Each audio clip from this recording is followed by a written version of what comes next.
In today's video, I'm going to teach you how to reactivate Discord account 2025, Discord account disabled. If your Discord account was disabled and you're trying to get it back, the best path is to contact Discord support with a clear, complete request. I'll walk you through the exact form to use and how to fill it out so your case is easy for the team to review. Start by opening your browser and going to support.discord.com. This is Discord's official help center. On the request page, look for the drop-down labeled, "What can we help you with?" Select Help and Support. This tells the system you need general assistance rather than reporting content or policy violations. Next, choose Technical Support.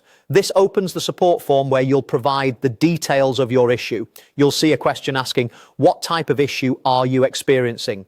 Pick the option that most closely matches an account problem, since your goal is to reactivate a disabled account. Don't worry if the exact wording isn't perfect, just choose the closest match so the ticket routes correctly.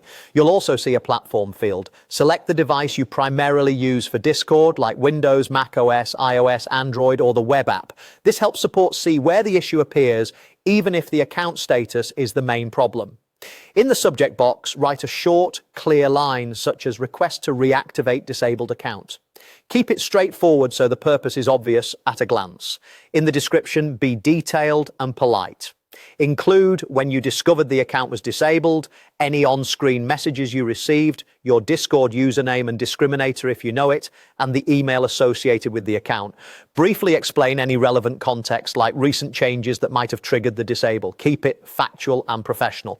Very important, do not include passwords, authentication codes, tokens, or any sensitive personal information. If you have attachments, add them now. Good examples include a screenshot of the account disabled message or proof of account ownership, such as a subscription receipt tied to the account. Attachments are optional, but clear evidence can speed up review. Once everything looks good, click submit. You should receive a confirmation that your request was received. Keep an eye on your inbox for replies from Discord support and check your spam or junk folder just in case. Response times can vary, so be patient, avoid submitting duplicate tickets, and reply in the same thread if support asks for more information. That's it. Follow these steps carefully and you'll have a well-prepared reactivation request with Discord support.